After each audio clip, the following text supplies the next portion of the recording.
Much may have changed at Old Trafford since then. Excellent. What a lovely stadium. Who's that, man? Great night, eh? Excellent. But some things feel the same. It was just a matter of time when it all started to come together, and you just felt like the side in the 60s, really. You know, we were struggling in 62, 63, and we went on and won the cup, and then for the next sort of 5 years, you know, everything slotted in, and we had a very good team.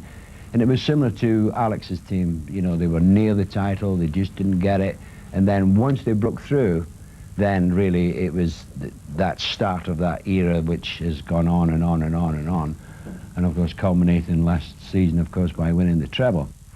The first European triumph marked the end of an era.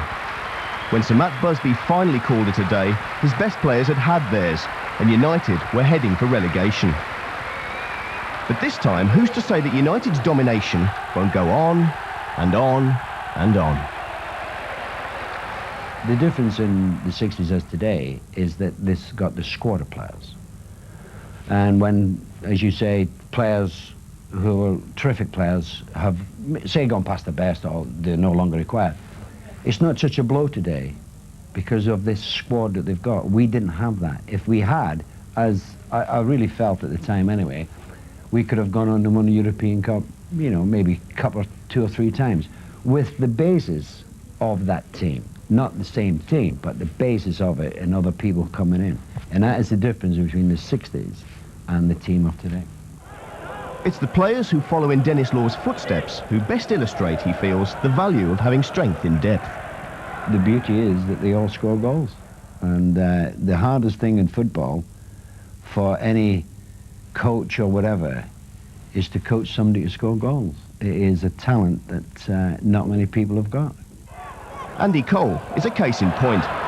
He's been on target 20 times again this season and equalled Law's record of 14 European Cup goals. You find that most sort of good or great strikers through the years, in whatever era really, throughout the world, have got that little yard or whatever, you know, they just anticipate things that will happen. You know, bounce back, or the ball's going to drop there, something that, you know, you just can't coach into players, and Andy Cole's got that. He's so lightning.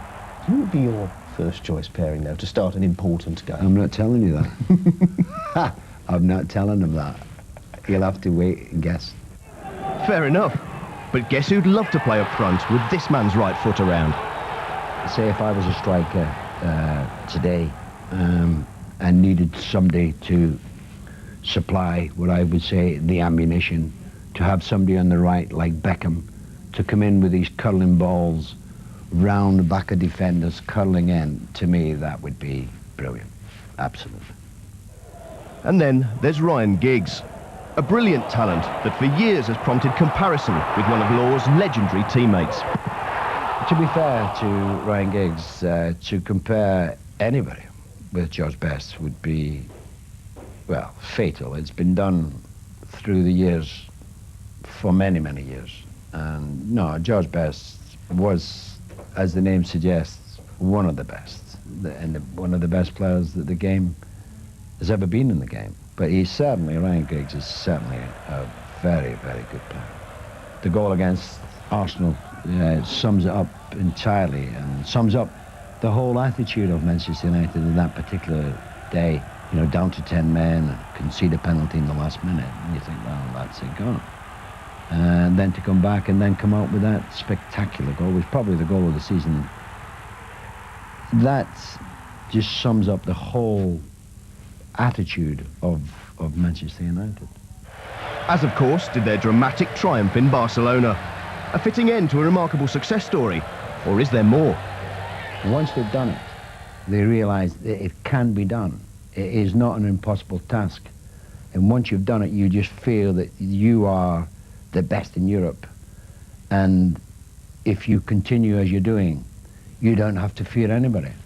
And it's just making that break to get that trophy, that once you've done it, I think we'll see Manchester United do it for several years. But, you know, maybe not this year, but I feel that they will do. But they will be in and around winning it for several years, the way that the team and the squad is built. There's no danger about that.